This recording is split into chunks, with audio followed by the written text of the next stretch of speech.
Kita bawakan hari ini Cik Syafiq ataupun lebih dikenali dengan Syafiq Cute. Cute ya, cute kan?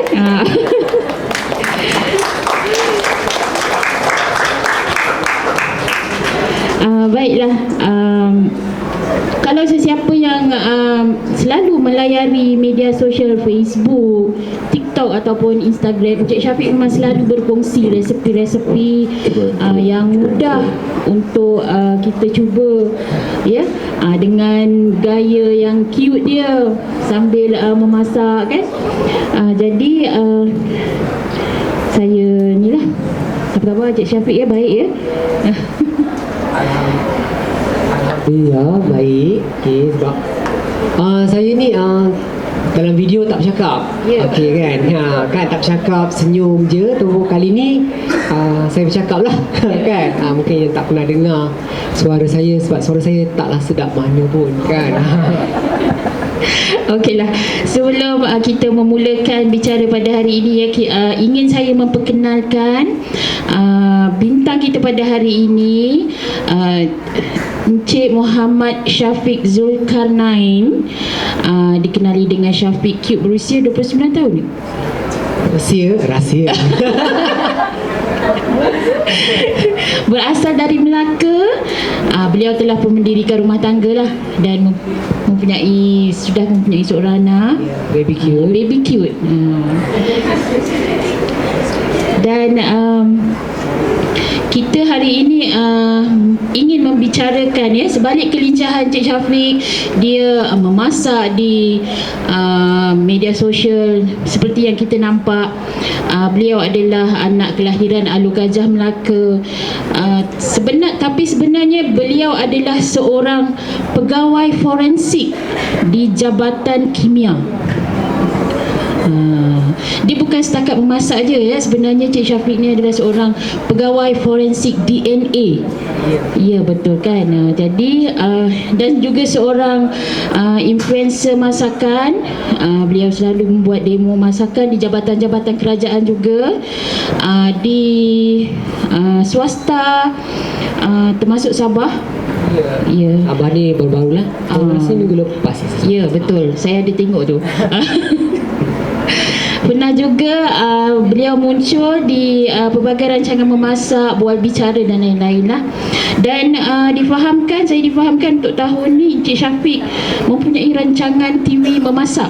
Ya, 26 episod 26 episod Ramadan. Untuk Ramadan. Okey, make sure boleh follow Cik Syafiq. Nanti bulan Ramadan ni kita akan masak resepi Cik Syafiq lah. Kita ada 26 episod ya, yang akan keudarakan nanti.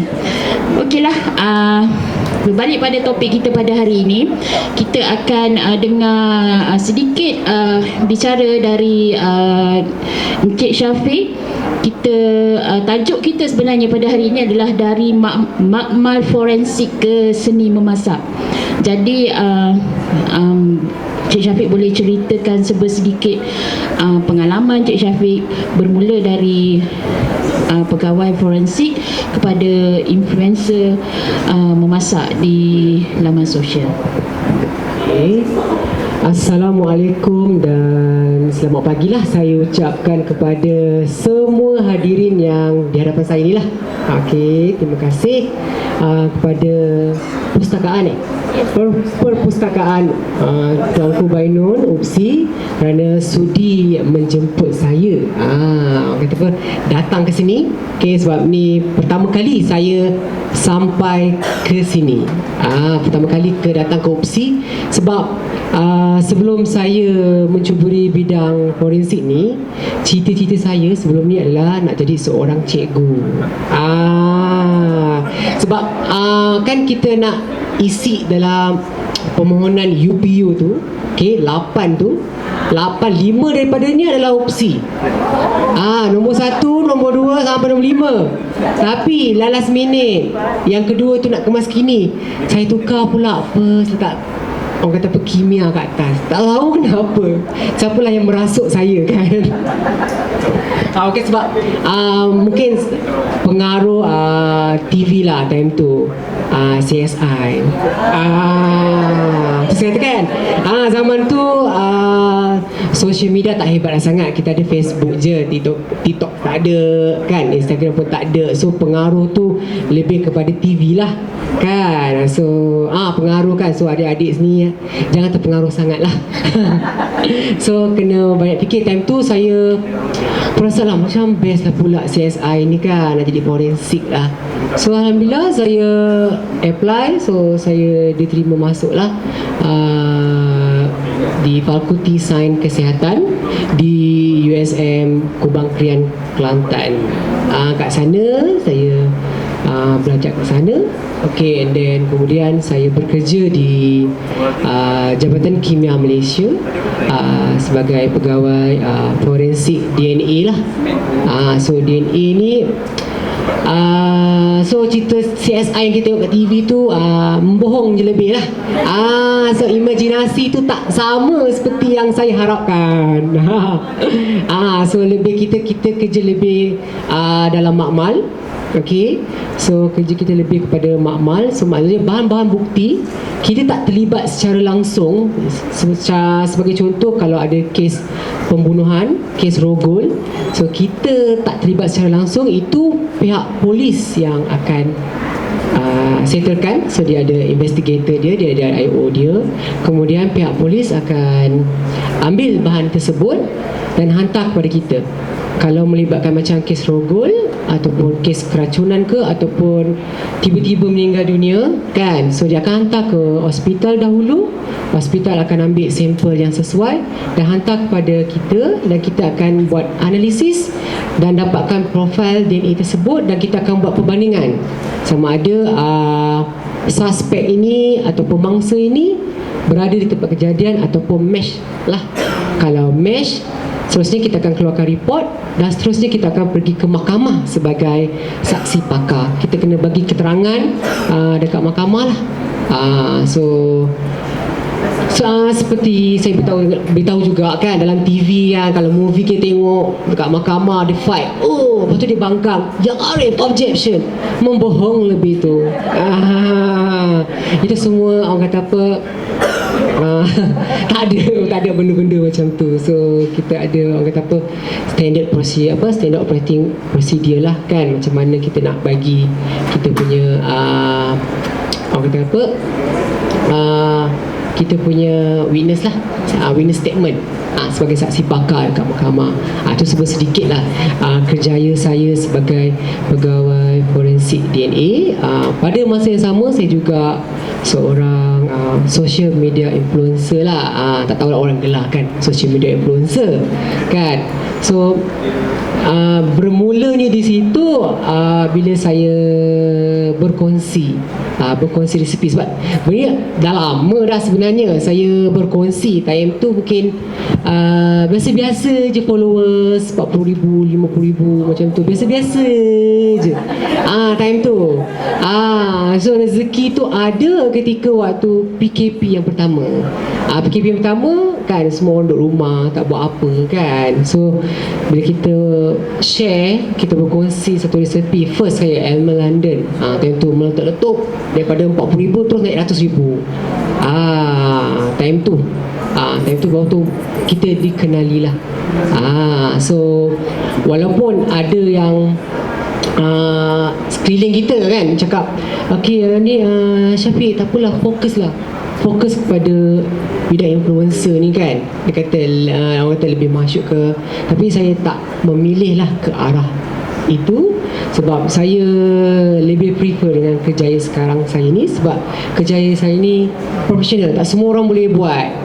So influencer ni semua orang boleh jadi influencer ya adik-adik.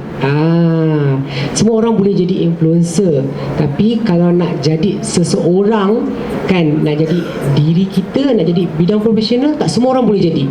Kalau nak jadi influencer, TikTokers boleh. Semua orang boleh kan, puan pun boleh kan, sebab TikTokers ni dia tak mengenal umur. Tiba-tiba je nenek pun boleh menyanyi kan, glamour, betul tak? So dia dah boleh jadi TikTokers, dia dah boleh glamour kan. Tapi saya masih maintain, masih kerja.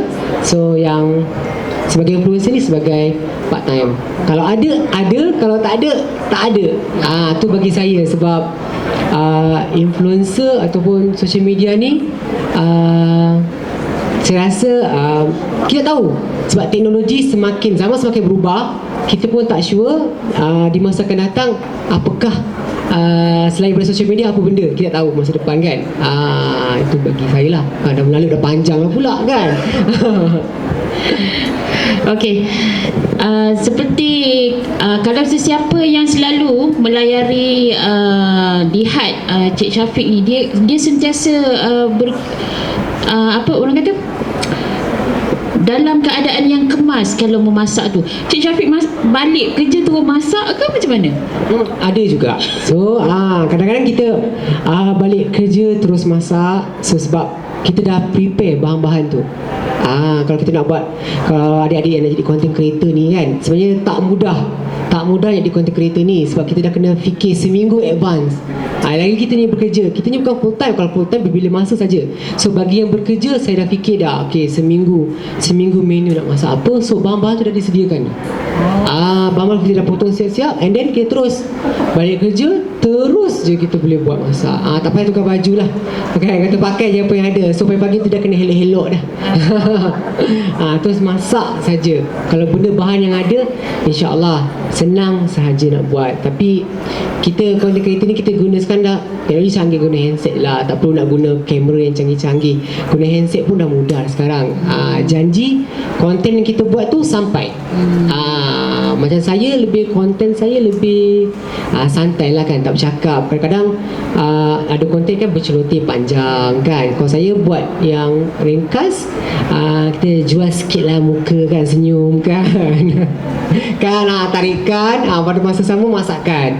Masakan biar orang kata nampak mudah, sebab saya menggunakan bahan-bahan apa yang ada dekat rumah, dan orang kata apa, alatan-alatan apa yang ada dekat rumah. Itu salah satulah. So saya tak menonjolkan sisi, orang kata apa, sisi kecantikan dapur tu. Saya main redah aja. Itulah realitinya saya punya video lah.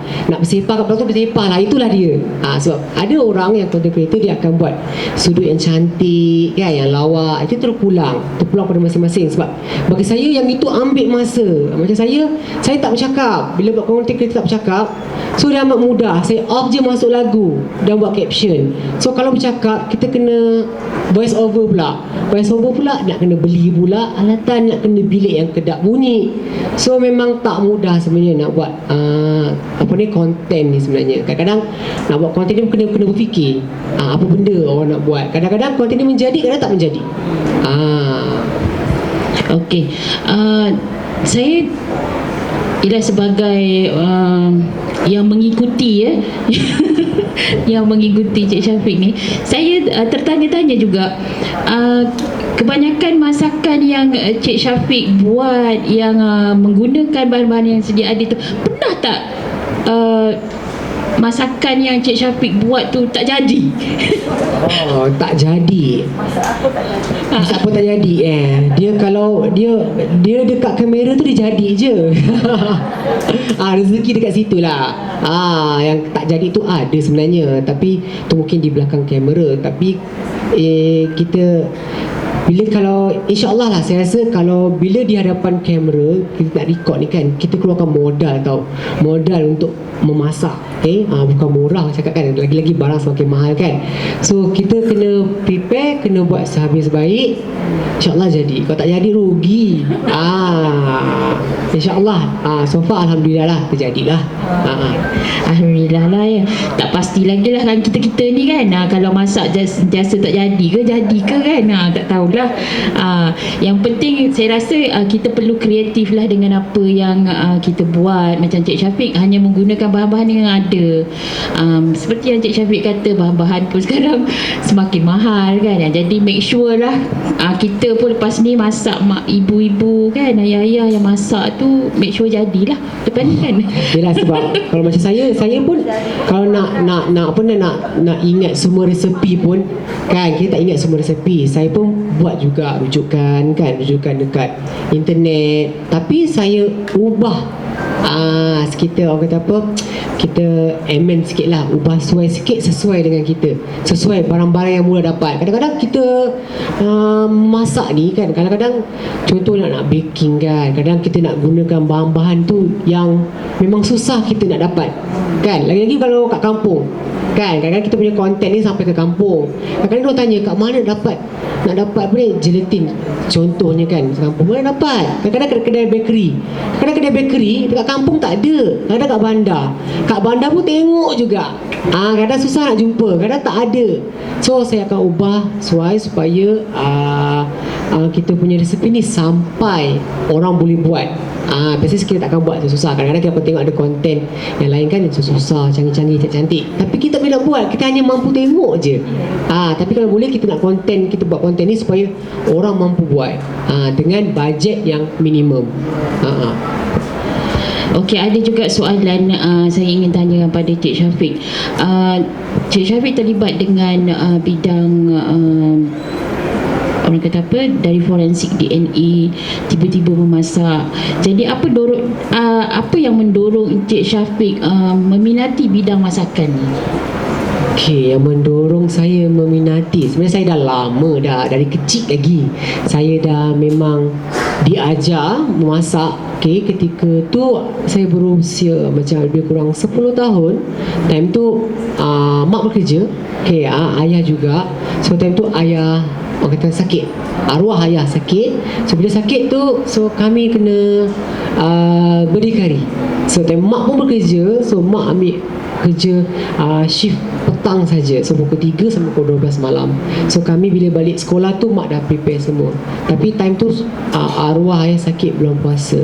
So kita kata, mak macam mana nak makan ni kan. So time tu kita makan tak apa, so mak akan prepare bahan-bahan tersebut dalam peti ais. So kita campak je.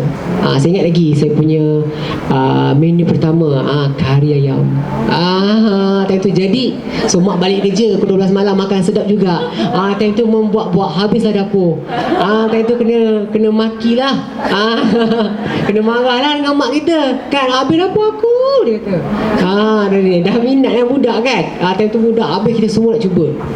Daripada situlah, and then bila kita belajar, and then sampai sekarang saya still masak. Lepas tu saya bujang dulu pun saya masak, cuma time tu tak upload saja di social media. So dari situ yang mendorong saya masak adalah ibu saya yang mengajar saya lah. Start dari kecil, kita orang adik-beradik semua dah memang semua boleh masak, sebab memang kita orang dah diajar daripada situ. Ibu Cik Syafiq mendorong untuk Cik Syafiq meminati bidang masakan ni lah. Dan macam mana Cik Syafiq terfikir untuk berkongsi idea memasak di laman sosial kita? Dari orang kata tiba-tiba nak buat video masakan kan, untuk di-upload ke media sosial ke apa, tiba-tiba kan, sebelum apa ni, video masak tu kita ada juga video TikTok, ada kan, video joget-joget, kita pun joget juga kan sebelum terus terang kan so, time tu TikTok tengah naik kan, semua kita tengok TikTok semua berjoget, kita pun ikut trend juga kan sebelum masak tu. Tapi tu yang saya cakap, idea tu datang waktu PKP tu lah. PKP, sebab PKP kita start, saya ingat lagi 18 Mac 2020.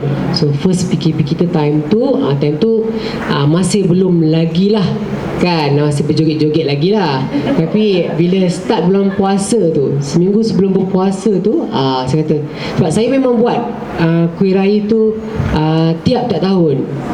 London tak nenas, kadang saya bawa balik kan tak beli ni, bawa balik daripada KL tu, bawa balik balik kampung buat kuih tu. So saya nak share lah kali ni. So kita share, tapi tak sangka pula dia mendapat sambutan. So bila kita ni manusia, bila dapat sambutan orang suka kan, lagilah kita nak buat lagi, dan seterusnya kita buat dan sampailah ke hari ni. Okey, maknanya dari orang kata apa, dari ialah masa PKP kita ada banyak masa terluang kan, jadi masa itulah idea dia timbul. Okey, dari bidang forensik, memang Cik Syafiq memang meminati forensik ke macam mana? Kenapa Cik Syafiq tak pilih sebagai nak jadi chef je? Kan kita sebab minat memasak kan. Itu macam susah pula nak jawab kan. Kan itulah orang kata rezeki kot. Sebab saya follow the flow. Saya follow the flow sebab perjalanan saya dah ke arah forensik dahulu, baru saya sampai ke influencer masakan ni. Kalaulah social media ni ada sebelum saya belajar tu, saya rasa dah chef dah ni, saya rasa kan. So saya rasa tak salah pun kalau nak mencuba. Kita belajar ni pun bila masa saja kan, tak mengenal usia kan, kita belajar sampai mati kan. Tak salah pun kalau saya ambil part time belajar dalam bidang kulinari pun, saya rasa tak salah. Tapi tengok masa lah. Saya rasa so far saya masih lagi boleh cope bekerja dan juga content creator. So far alhamdulillah lah, masih lagi boleh. Cuma saya tak ada orang cakap title chef tu lah. Title chef tu saya tak ada. Orang kata apa, orang kata sertifikat. Sebab semua orang boleh masak. Sebab zaman sekarang memandang sertifikat tu. So pada adik-adik dengar, sertifikat tu penting. Orang kata apa, dapatkan sertifikat tu lah. Macam saya, sertifikat saya bidang forensik lah. Kalau yang masak ni, orang kata apa, sebagai orang kata part time lah, sebagai minat, sebagai hobi. Kalau orang jemput, kita datang, kita share. Sebab ilmu ni sesiapa pun boleh share kan. Itu bagi saya lah.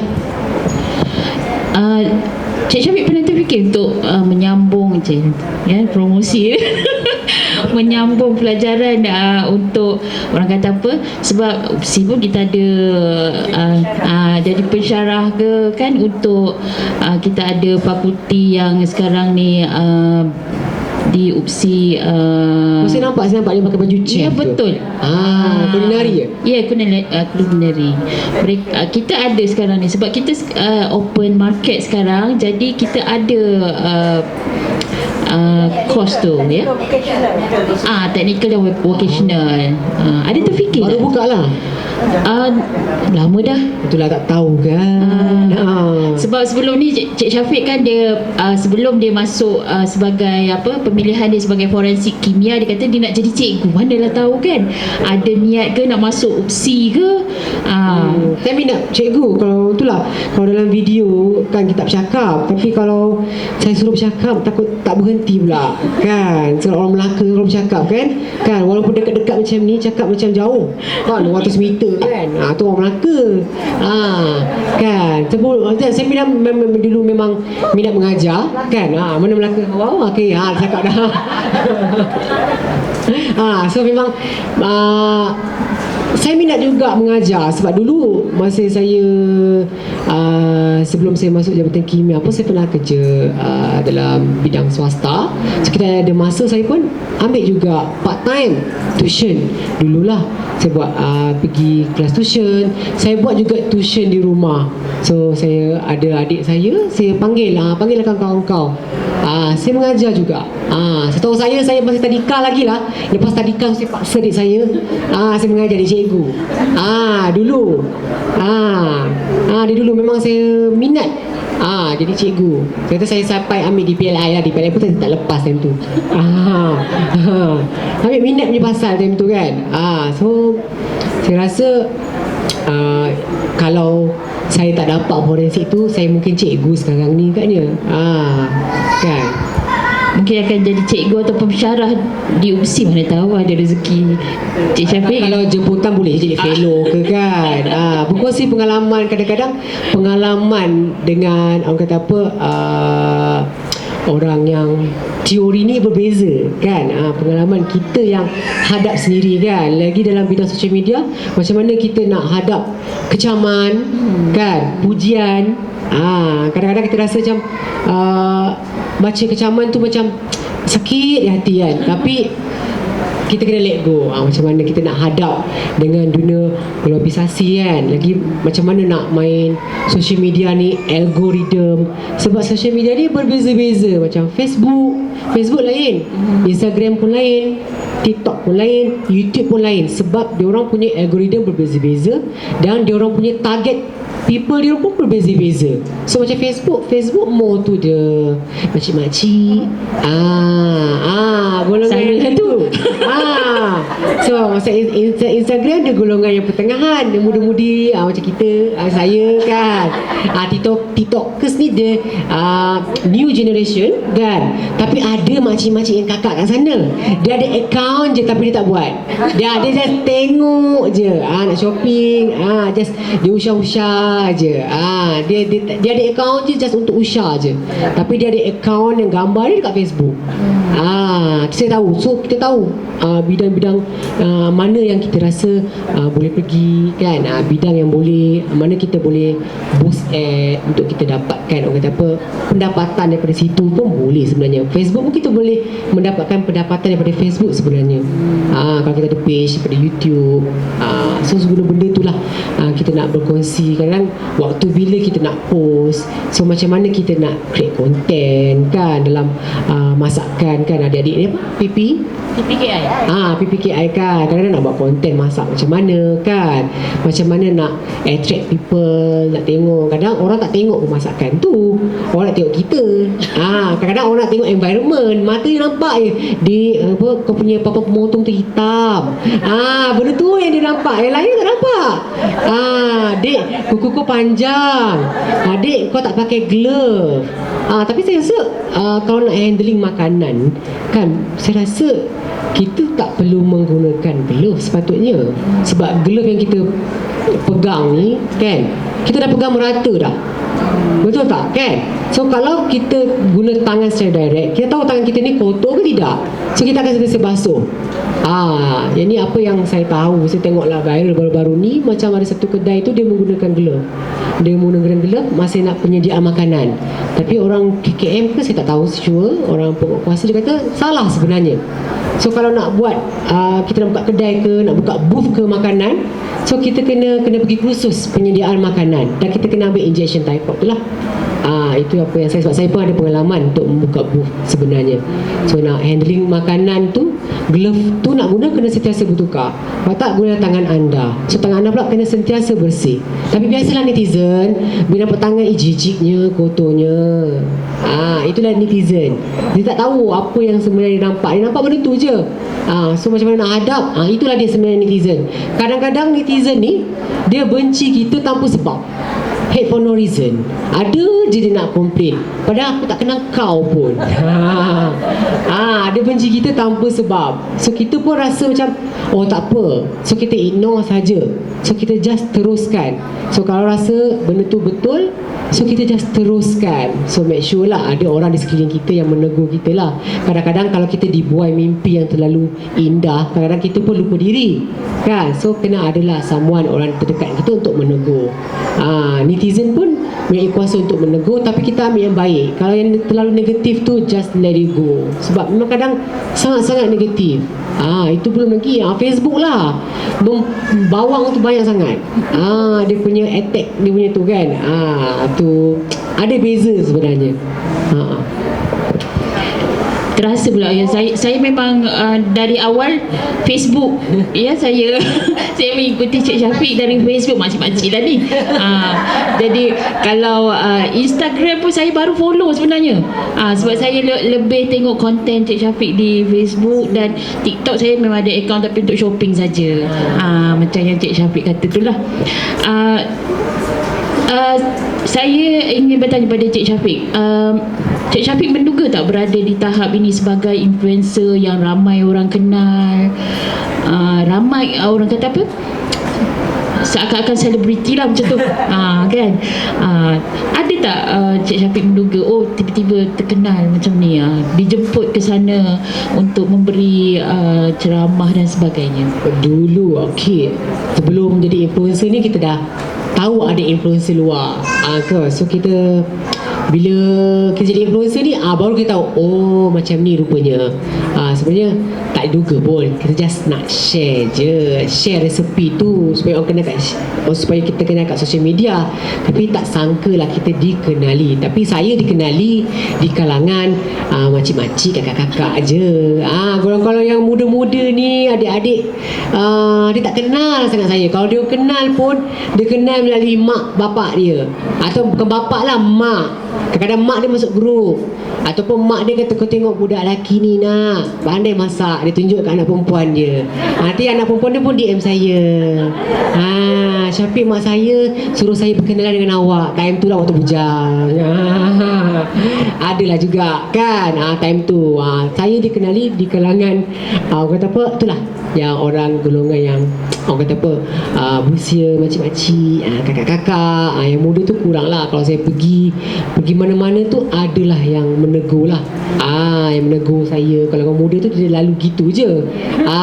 Sebab saya tak tahulah apa yang menarik minat golongan makcik-makcik yang kakak-kakak ni. Saya tak tahu senyuman ke, saya tak tahu. Sebab cute lah tu kot. Yelah kot. Sebab mungkin orang muda nampak senyuman saya annoying kot. Rasa nak pelempang, rasa nak sepak kan. Kecaman hebat time tu lah. Tapi di backup besar oleh makcik-makcik. Okey dah.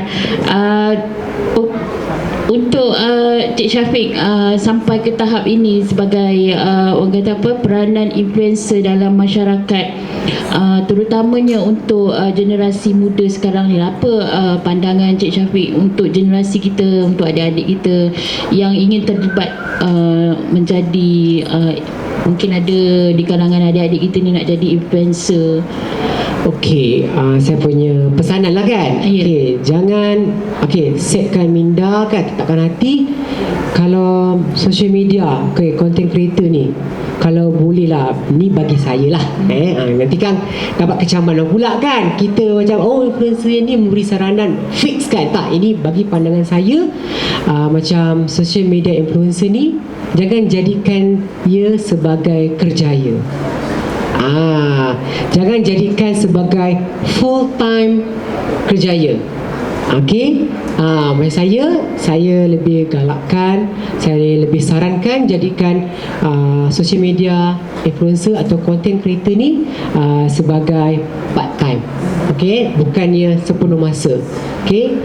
So jangan terpengaruh yang di luar sana, sebab influencer ni ada yang memberi contoh yang baik, ada juga yang memberi contoh yang kurang baik.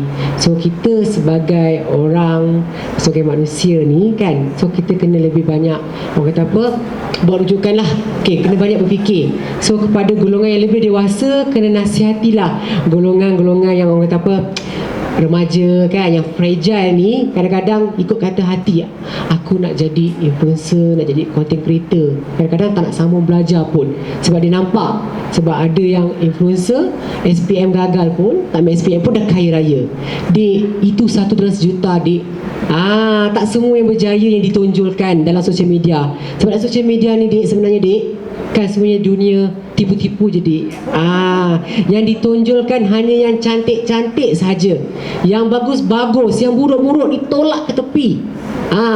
Kan dia akan tunjuk yang baik-baik saja, yang indah-indah. Itu berapa jumlah, terlalu kecil. Yang berjaya tu terlalu kecil. So jangan anggap yang berjaya terlalu kecil itulah kita jadikan dia sebagai batu loncatan kita pun nak jadi influencer. So saya tak sarankan. Kalau boleh pada adik-adik kan, pada orang yang ada, orang kata apa, anak-anak kat rumah yang lepas SPM tu kan, boleh influencer part time, tapi fokus pada bidang kerjaya apa yang korang nak di luar sana, supaya kita tahu kalau social media influencer ni esok-esok kau dah tak laku kan, kau jadi artis pun ada yang sendu kan, dah tak laku kan, kita ceburi bidang lain. So ilmu yang kita ada kita bawa, kita boleh olah, kita boleh jadi sama yang lain. Sebab benda yang kita ada sekarang ni tak semuanya akan kekal, sebab zaman akan cepat berubah. Okey, zaman teknologi akan sangat cepat berubah. Dulu Facebook, sekarang Instagram, sekarang TikTok. Kita tak tahu selepas TikTok apa. So akan ada benda yang akan menggantikan semua ni. Kan? Kita YouTube pun sekarang pun dah tak macam dulu kan. Sekarang semua orang fokus kepada TikTok. So kepada adik-adik, saya sarankan kalau boleh janganlah anggap TikTokers ni sebagai satu kerjaya yang boleh kita guna orang kata apa, sampai matilah kita jadi TikTokers kan. So kena pandai fikir, ataupun kena banyak buat rujukan, kena tanya kepada orang di sekeliling kan, kepada mak ayah ke, ataupun kepada saudara mara, kepada kawan-kawan, atau kepada yang pakar. Tanya mereka, kau nak jadi apa, mana laluan bidang kerjaya yang kita nak. Kalau nak jadi TikTokers, apa nasihat dia, apa nasihat kan nak jadi social media. So kalau boleh nak jadi social media ni, saya sarankan part time je lah. Kalau jadi full time tu tak tahu sampai bila akan bertahan. Okay, so saya sarankan, saya selalu tekankan, sambung belajar dan pilih kerjaya yang betul-betul stable, yang boleh bawa anda terbang lebih tinggi. Okey, terima kasih kepada Cik Syafiq. Itu nasihat yang baik untuk adik-adik kita ya. Sekarang memang dunia, orang kata dunia media sosial, kita dah tak boleh nak kontrol. Macam ibu bapa pun, kita pun tak tahu anak-anak kita kan. Saya pun risau juga dengan baby cute saya kan. 20 tahun lagi kita tak tahu cabaran yang akan mendatang. Ya, betul. So kita tak tahu kan teknologi yang berkembang pesat ni kan. Sekarang ni ada teknologi AI pula.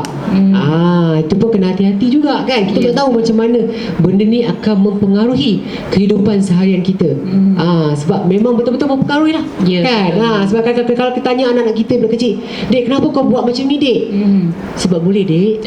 Dia menjawab pula. Dia menjawab kat kita pula. Kita pun rasa macam, okey, aku tahu ayat ni kat mana. Kat mana kan? Kat TikTok lah, social media. Itu adalah pengaruh dia kan. Sebab kita pun tak boleh cakap. Betul. Kita pun kadang-kadang dulu bapak bekerja, mak tak bekerja. Mak boleh pantau, sekarang mak bapak bekerja. Pantauan pada anak-anak tu kurang.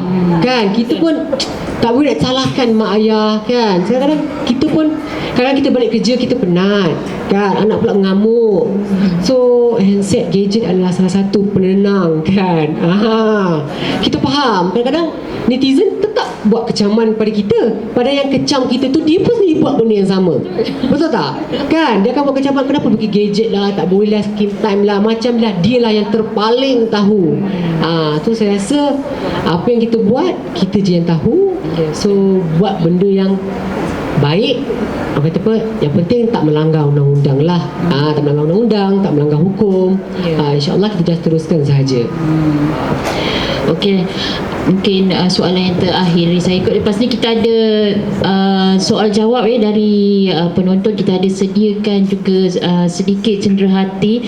Tapi sebelum tu, apa yang Cik Syafiq rasa semenjak, orang kata, semenjak dikenali ramai ni, ada pengalaman yang pahit manis ke kan? Kadang-kadang sekarang ni mungkin bila Cik Syafiq keluar, orang akan kenal, oh ni Syafiq cute kan. Pengalaman manis yang pahit confirm ada. Macam saya cakap lah, pahit tu semestilah kecaman. Kecaman yang hebat-hebat. Tipulah kalau kita tak terasa. Of course kita akan terasa. Pada mulanya memang terasa macam nak give up sangat kan. Kau kenapa kau cakap aku macam ni kan? Sedangkan kau tak kenal pun aku ni siapa kan. Kau boleh cakap macam tu. Dia tak tahu kan pucuk pangkal kisah sebenar. Tapi kita dihentam sehentam-hentamnya time ketika itu. Tapi nasib baiklah kita ada family, ada kawan-kawan. Itu yang pentingnya, orang-orang sekeliling kita ni yang membantu kita. So ignore je. Kalau saya tak baca pun just biarkan. Itu pengalaman pahit lah. So kalau pengalaman manis tu macam Puan cakap tadi tu lah, kita dikenali. Kalau macam kita pun ada Mami Cute dengan Baby Cute, yang itu pun risau juga kan, orang kenal tu kita tunjuk muka sangat. Kalau orang kenal kan Baby Cute kan, culik anak aku kan. Macam Mami Cute kan, dia pakai mask kan, dia selesa pakai mask kan, tapi bila dia kat luar dia tak pakai mask, orang tak kenal. Dia pakai mask orang kenal. Macam hari tu dia pakai mask, ni Mami Cute ni, kata mak dia kenal pula. Kalau buka tak pakai, Mami Cute tak pakai mask lah bila dia keluar. So kalau boleh kita tak nak lah family tu di-expose, sebab kita tahu apa sebarang kemungkinan dekat luar sana. Sebab kita tahu bila kita dikenali dekat sosial media ni, kita ni ada sentiasa mata-mata yang memandang, yang akan ada follow rapat dengan kita. Kita tak tahu ada yang terlalu obses dengan kita, ataupun ada orang nak buat yang tak baik dengan kita. Kita risau. So saya risau benda macam tu. Tu kadang-kadang saya ambil masa yang lama untuk exposekan anak bini ni kan, sebab saya takut benda-benda ni lah. So saya tak nak tunjuk, kalau boleh tak nak tunjuk muka lah, tak nak dikenali. Sebab kadang-kadang takutlah orang akan follow ke, orang ikut ke kan. Kalau kita tak ada kan, kalau bukan kan wife kita pergi seorang-seorang dengan anak, so dia kenal ada sama buat yang tak baik. Benda-benda tu kita takut, sebab dia dah tahu kan kita kat mana. That's why saya tak beritahu saya tinggal mana, apa benda. So tu rahsia kan. Kadang dapur pun berubah-ubah kan, supaya kita tak nak orang tahu kat mana keberadaan kita, sebab benda ni bahaya sebenarnya. Okey, sedar tak sedar kita sudah pun menghampiri 1 jam ya. Kita punya bual bicara dengan sabar nak masak kan. Lepas ni kita ada Cik Syafiq, dia akan masak untuk kita, jadi nanti kita boleh rasalah kan. Tapi sebelum tu saya buka kepada tetamu-tetamu kita, sekiranya ada soalan boleh diajukan kepada Cik Syafiq. Sebab kita ada sediakan cenderahati juga. Ya Puan, yang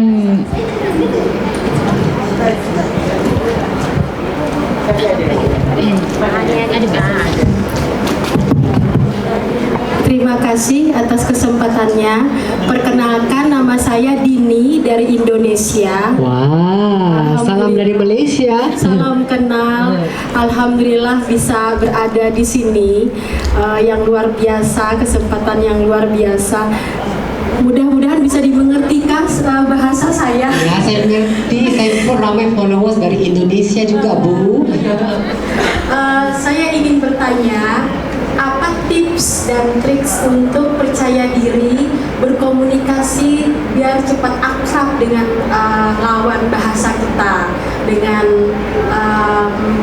orang banyak, untuk percaya diri, untuk lebih percaya diri, confident. Iya, confidence. Pertanyaan kedua, bolehkah? Boleh. Bagaimana, apakah ada goal akhir atau tujuan akhir nanti Cik mau apa seperti itu? Okey. Terima kasih. Assalamualaikum warahmatullahi wabarakatuh. Soalan pertama, keyakinan diri nak berhadapan orang ramai. Saya pun sebenarnya gugup juga kan. Sebelum saya nak masuk sini, saya gugup sebenarnya. Saya gemetar, nervous. Tapi bila saya duduk kat sini, dah pegang mic, saya lupa diri. Saya lupa diri. Bukanlah maksudnya. Sebenarnya untuk keyakinan diri untuk berhadapan dengan orang ramai, orang dekat, orang ramai ni, sebenarnya kita perlukan latihan. Ataupun kena sentiasa bercakap dengan orang ramai. Orang kata tiadanya sesuatu tu tak akan berlaku sekiranya tiadanya permulaan. So kamu kena start bercakap di hadapan orang ramai. Kamu kena yakin dan kamu kena percaya apa yang kamu cakap tu adalah daripada kamu dan kamu yang sebenar-benarnya. Kamu anggap di hadapan kamu ni tidak tahu apa-apa pun apa yang kamu nak cakapkan, walaupun kamu tahu di situ ada pakar. Faham tak? So macam saya masak kan, saya masak asam pedas kan, kamu pun tahu juga kamu masak asam pedas, Sini pun semua orang masak asam pedas, tapi asam pedas yang saya masak my style saya sendiri. Okay, my own style, tak sama macam orang lain punya style. So kita kena yakin, jangan peduli. Saya tahu, saya pun pernah hadapi macam ni juga. Depan saya pakar, let's say lah ada pakar asam pedas, saya pun masak asam pedas. Saya pun banyak berfikir, alamak matilah aku nanti, kalau aku cakap kan nanti kan dia kata betul ke? Kita berfikir banyak, overthink. Jangan overthinking, just terus je cakap. Jangan peduli pun. Sebenarnya kita yang kena lawan diri kita. Orang lain tak ada pun nak cakap ya ke, betul ke, tak pun. Kita yang sebenarnya melawan. Kita yang berfikir, bukan orang yang mengata pasal diri kita. Tak ada. Tak ada pun. Kalau dia mengata pasal diri kita, berdosa. Betul. So you jangan fikir bukan-bukan. You kena confident di hadapan orang ramai. You nak sampaikan something dekat orang ramai ni, seolah you sebagai cikgu, you kena tahu yang you yang terpaling tahu di antara yang lain ni. You anggap yang di hadapan you ni tak tahu apa-apa, kosong, zero. So you yang bagi ilmu dekat dia orang. So you kena kuat, you kena pedulikan apa yang orang cakap. Tu maksud saya lah, harap sampai. Boleh? Jangan tak ada confident. Tadi confident je you tanya. Kalau tak confident, orang takkan tanya soalan macam gitu. You ada confident. So jangan risau, nak lebih confident. Okay. So you sepatutnya terus ke depan sini, you bercakap halo gitu. So kedua, goal goal saya selepas ini mau jadi apa?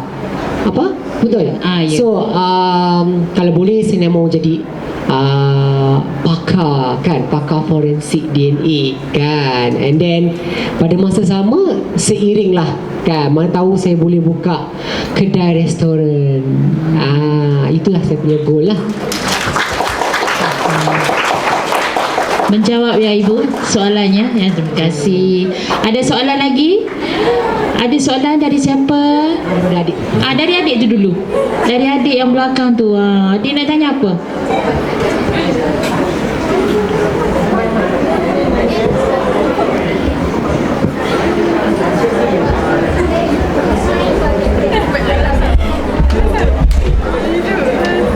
Aku apa? Inilah dia pengaruh ni. Adik tanya soalan relevan dik. Ya, apa yang nak ditanya tu? Aku apa? Untuk maklumat Cik Syafiq ya, dia mereka ni dari dari SMK, aku tak silap saya, SMK Berang PPKI. Sorry dik. Sekarang pukul berapa? Pukul 10 suku dik. Ada soalan lagi ya? Cikgu, okey. Cikgu. Assalamualaikum warahmatullahi wabarakatuh. Saya Cikgu Farah. Jadi saya ingin bertanyalah kepada Cik Syafiq, apa cabaran utama Cik Syafiq sebagai influencer, dan lagi satu, ada tak perancangan Cik Syafiq untuk maknanya macam sebelum ni Cik Syafiq buat konten tak ada suara, ada tak dalam perancangan lepas ni nak ada suara? Okey, itu saja. Susah nak cakap ada suara tu. Mana tahu nak keluarkan suara pula. Okey, jawab soalan first lah, cabaran Okey, cabaran saya ada beritahu tadi sedikit lah kan. Sedikit cabaran nak jadi content creator ni sebenarnya banyak. Kadang-kadang orang nampak macam wah mudahnya, cantiknya video. Itu cabaran nak buat video. Okay, first cabaran nak buat video. Yang kedua, idea. Okay, idea nak buat konten ni sebenarnya sangat-sangat susah nak buat. Kalau nak buat content creator masak, saya rasa agak senang jugalah. Kita nak masak resepi apa asam pedas hari ni, okay, kita masak je. Okay, sekarang saya dah buat konten saya berubah sikit sebab dah ada involve Mommy Cute dan Baby Cute. So idea tu dah kena cari. So kalau nak buat idea memang sangat susah, kena fikir awal. Idea itu cabaran yang pertama. Bila dah ada idea, nak shoot pula video. Bila nak shoot video ni, kita kena ada team. Kalau seorang-seorang, letaklah stand. So bila letak stand ni, video tu tak cantik lah, static gitu je kan, tak nampak zoom in, zoom out, tak nampak secara keseluruhan. So kita kena ada assistant juga yang situ untuk membantu kita, dan yang itu pun dah nak keluar modal juga. Itu cabaran juga. Selepas dah nak record, kita nak kena edit. Lepas tu nak kena voice over. So dia banyak kerja sebenarnya. Itulah cabaran. Bila cabaran, kita upload pula. Bila dah upload video, tak laku pula, view rendah. Cabaran juga tu. Dah penat daripada awal buat, dah bayar orang kan, bantu semua tu, tapi view tak dapat sambutan. Itu adalah salah satu orang kata cabaran sebenarnya. Tapi kita jangan give up. Just teruskan, sebab nanti akan nampak sinar di hujung-hujungnya. Lagi satu apa tadi? Nak bersuara tu. Bersuara tu insya-Allah lah kan. Tengoklah, mana tahu apa, kita ada rezeki lebih, kita ada bilik khas. Biasanya orang nak buat voice over ni ada suara, nak kena ada mic pula, nak kena hilangkan noise belakang tu. Semua tu modal. Sebab kita ni part time je. Insya-Allah kalau ada. Ada. Dalam perancangan ada. Okay. Ada soalan lagi? Hello. Ya, saya. Ya. Okey. Okey. Okay, Assalamualaikum. Nama saya Maya Elisa binti Rosli dan saya dari SMK Slim. Saya nak tanya, macam mana nak hilangkan ketakutan untuk post something dekat social media? Macam kita takut untuk orang macam shaming kita dekat social media. Macam mana nak hilangkan ketakutan untuk post something? Okey, faham? Ada face shaming, body shaming. Kadang-kadang, kenapa hidung dia macam tu? Kenapa mata dia macam tu? Kan? Kenapa jerawat dia macam tu? Okey, saya faham. Saya pun kadang-kadang saya suka senyum pun cakap saya terencat. Itu normal, dek. Normal, dek. Jangan membenci kita tanpa reason. Itu saya nak cakap, saya nak beritahu lah kan. Kalau boleh nak post dekat social media tu, jangan post benda yang mengaibkan. Kalau boleh minimize kan, benda-benda yang boleh netizen tu nampak. Sebab kita tak boleh nak elak. Sebab netizen mata dia sangat-sangat tajam. Dia akan nampak walaupun sekecil-kecil kuman tu. Tapi kalau nak hilang rasa takut tu kan, dek, kau off je komen, dek. Kau off je komen. Tapi kalau kau tak nak off komen pun, kau kena gigih. Kau baca, tapi kau just biarkanlah benda tu. Tapi kau kena confident lah. Kalau rasa nak post juga kan, dan kau tahu ada punya kesan daripada yang kau post tu, yang adik post tu kan, tu boleh go ahead lah. Sebab semua orang takut. Saya pun takut juga view naik ke tak. Kalau aku post macam ni,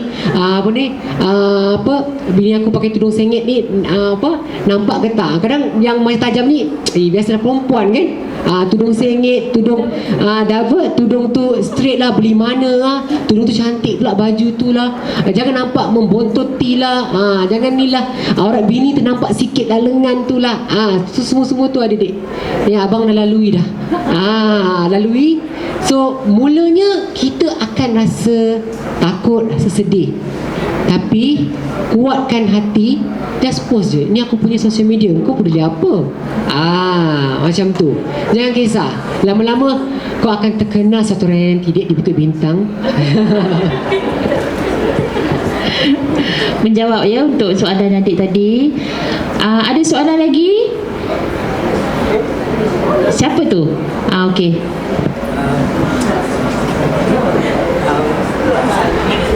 Ya. Bila abang buat video, kalau post tu dapat duit ke?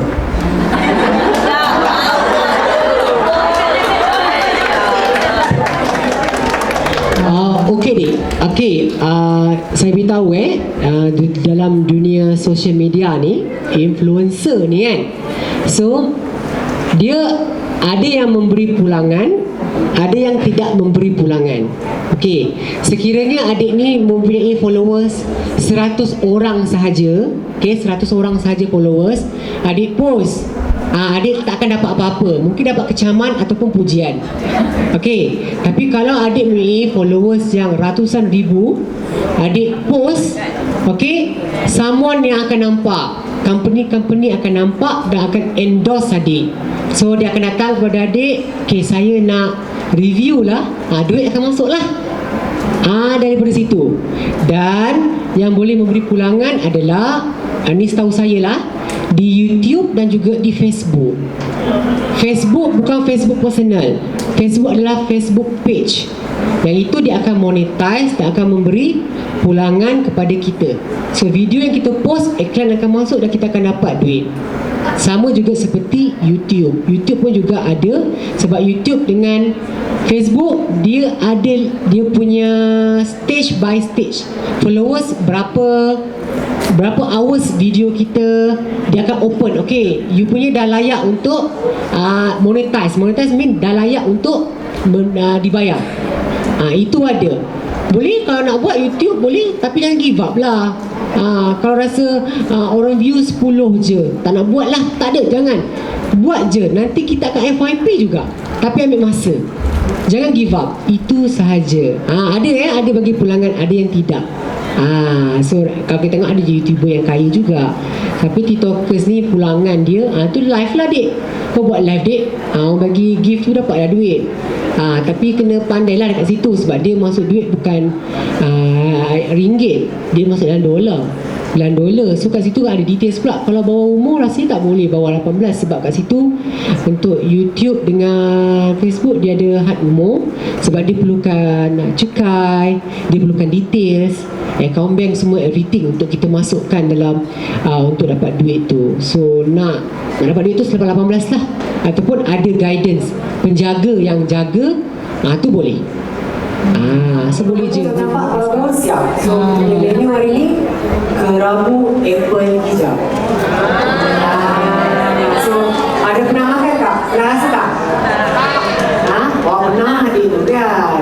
Kau dia pernah nampak kau dia tadi kau pernah nampak.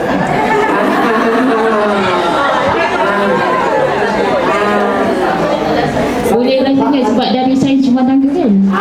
Jadi kita boleh cara dia memotong kan. Dia nak panggil lah kan, wakil VIP seorang ke nak tanya juga tangan kan. Banyak kau memotong, pisau pun banyak. Kita biasa buat demo, kita mengarah je kan, selesai tangan orang kan.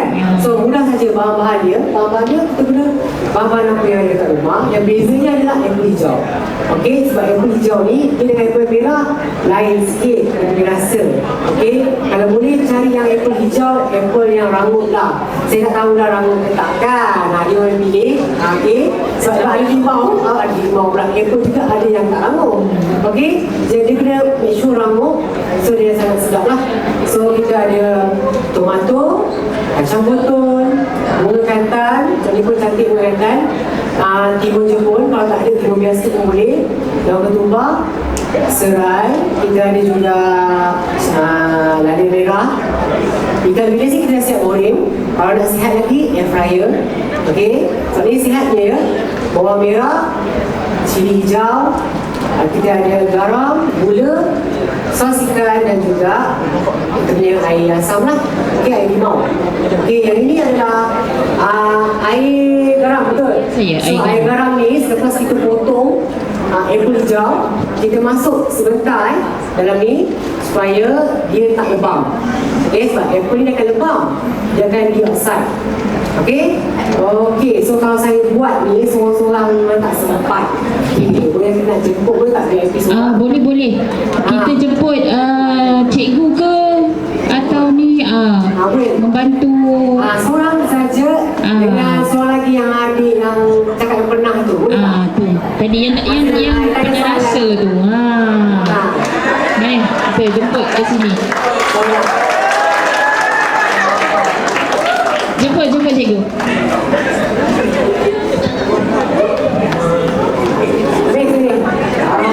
Cikgu siapa? Cikgu Farah. Yang hari ni saya lupa nama siapa? Mayang. Potong bawah mayang-mayang je kan je. Okey. Ini seorang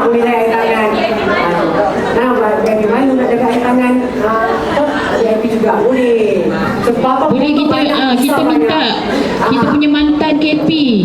Jangan jauh sangat depan dia. So sekarang ni, kita nak bagi tugasan. Kita nak bagi tugasan. Kita nak bagi hijau. So, bagi hijau, saya nak potong ladu. Boleh? Potong ladu. Potong ladu, terus masukkan dalam air ni. So, saya naklah puan. Boleh tak ambil apple? So, yang adik mayang, potong bawang. Bawang nipis cara mayang. Cara saya? Ya, daripada cara awak, cara saya. Cara mayang kan? Mayang halus, nipis-nipis. Okey. Hari ni, bulan boleh sekali apa takut lambat kan? Boleh ramai orang nak rasa ni. Sekali. So, jangan risau, bakal pemotong banyak. Ekor potong. So, okey. Ini tak payah masak apa-apa, kita potong tu je. Okey. Potong bawang ni. Okey, hari ni kita tengok kepakaran memayang hari ni. Memayang bawang hari ni. Hati-hati kan. Potong. Okey. Potong nipis. Potong nipis. Gitu. Tak perlu buang kulit. Biasanya perempuan kan, dia sebenarnya kan tak biasa masak. Bila dia masuk dapur orang, dia dah jadi macam bela-bela kan. Dapur orang, dia kena faham. Dia betul. Apa yang saya tunjuklah. Okey, tunjuk. So, aku cuma sangat. Okey. Okey. So, kita biasa saya buat. Kena halus-halus sikit. Dia kan cekik orang makan. Saya pun potong macam ni. So, ladu macam ni je. Bisa rasa lah. Lalu, kalau ladu ni, kita masukkan air garam. Boleh? Okey. Apa dia? Kau kena yakin ni. Tadi cakap kau kena yakin, jangan takut. Tadi kata, jangan takut. Okey. So, saya akan memotong serai lah. Okey, ni kita ni potong saja. Okey. Ni semua dah basuh mesti. Dah basuh. Nanti kita depan ni kecam saya. Okey, potong. Jadi. Okey, potong je. Okey. Kena buat muka cute macam Cik Syafiq. Okey, potong sampai senyum. Okey. Kerja kat dapur kena pantas ni.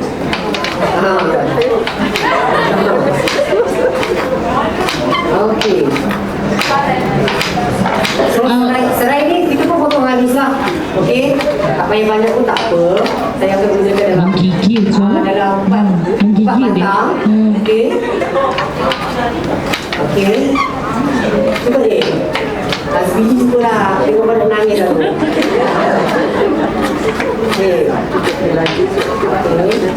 Okey. Boleh? Okey ni. Okey tak? Okey. Kau selalu potong apa selalu? Selalu masak kat rumah? Selalu masak kat rumah? Selalu? Asrama. Asrama? Alah, tapi aku balik asrama tak masak ke? Kata ambil kaki. Maggi tu aku. Okey. Boleh lah ni. Boleh lah. Jadi masak. Settle. Settle. Settle ni kasar-kasar dia okey nak makan. Itulah kau yang kasar tu daripada dia dengan saya. Ini masuk sebenarnya. Ini masuk. Okey, bawang kita masuk. Okey. Ni serai kita masuk. Ini kerja belum habis lagi. Ini dalam bilik. Ni kalau baju botol ni kita kena halus lah. Ni tunggu. Ni dah tua. Kelat. Oh sorry. Untuk makluman Cik Syafiq, semalam kami bergaduh tu nak beli apple tu. Rangup dengan tak rangup, tak tahulah berapa kedai pergi semalam. Okey, boleh saya dah rasa dia rangup. Rangup dah. Sini, apa ni kau potong ni? Kau tengok je. Kau potong kecil. Kau jangan tolong tengok, tapi tolong potong. betul dia. Betul star ni. Jangan foto satu lambat. Kau ambil 2, 3 macam ni kau potong. Sini. Satu lambat. Ini memang nasihat expert. Okey. Boleh? Dua orang nak kerja pilih apa ni kau ni? Orang pilih kerja kau pilih apa ni? 5 biji dah. 5 biji dah? Cikgu lagi pilih tukang masak. Okey, sekarang takkanlah masak lagi kan. Jadi buat kata pun macam biasa, saya akan potong halus juga. Nanti kita bagi rasa lah, insyaAllah sedap. Tak apa. Tak sama saya pun tak apa. Okey. Okey. Boleh. Semua tak boleh lah. Bunga semua mekar. Saya habiskan dulu. Boleh, kita rasain tangan ni. Okey. Ni kan campak-campak je Kadang-kadang masak ni tak ada salah atau tak ada benar, tak ada yang betul lah So untuk pulang kepada masing-masing. Kadang-kadang susah juga nak ajar orang masak. Nak masak, contoh nak masak apa ni, asam pedas lagi, tapi contoh kau Melaka kan. Kita kata berapa ulas bawang merah lah, berapa ulas bawang putih lah. Kadang-kadang kadang-kadang kita pun tak dapat nak beritahu berapa. So nampak sekali okey, bagus. Kita tu tomato ini betul lagi kau betul tak dia jauh baik. Okey, betul lagi.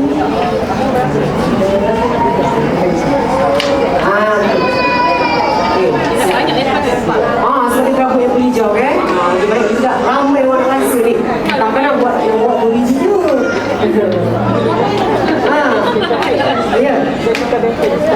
Ya ke? Boleh. Dah lari dah seorang.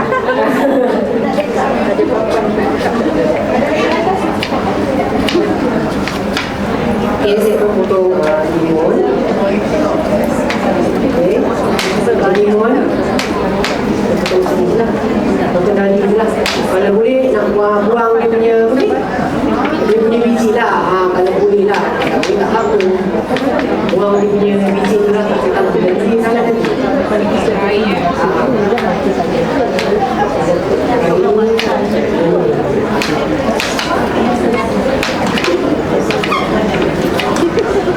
Pisau kecil tapi tak apa.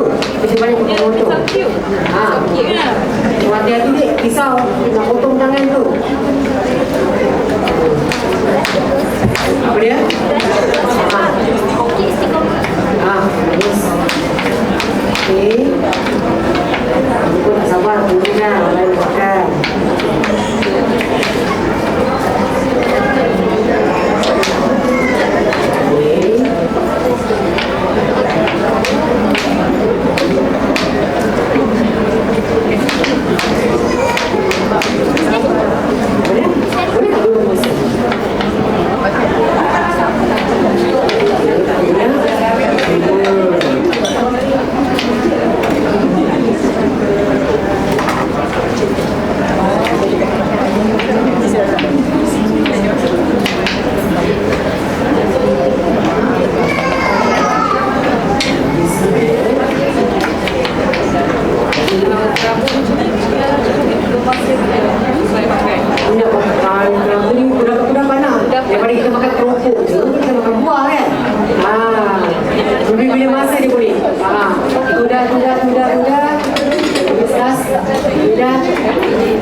Baru beli tu Cik Syafiq.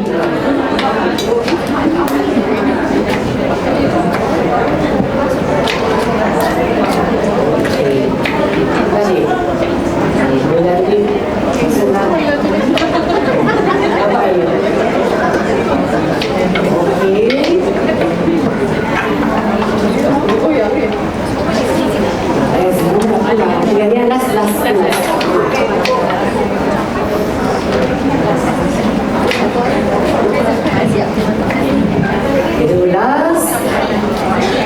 Betul yang tadi.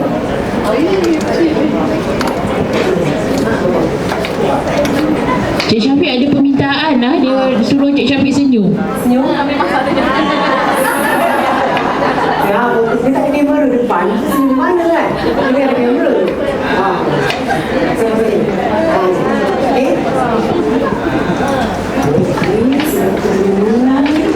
Sudah ni kan? Ada assistant. Dia rasa benda main garang lah. Ya, garang tu biasa lagi dia tak lembang. Sebab kita nak bagi dia lembang, kadang macam main garang asal lah kan. Dia sekejap, pergi sekejap dia silap dia. Saya tu saya dah sekejap.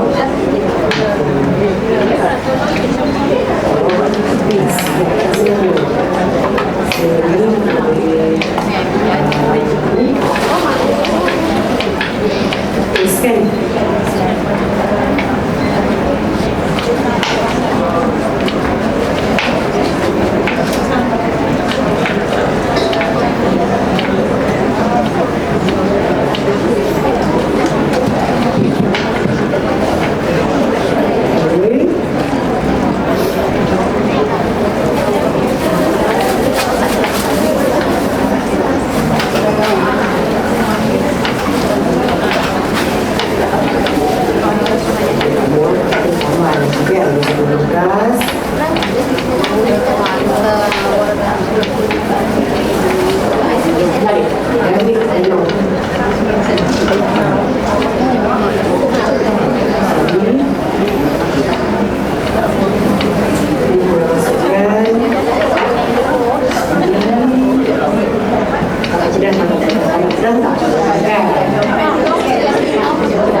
Gaul cikgu dari bawah ke atas. Rasa pedas tambah lagi sikit banyak.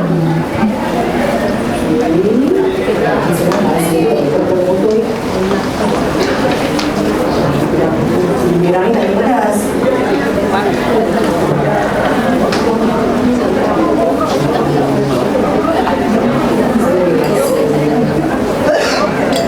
Ini dia kena juga.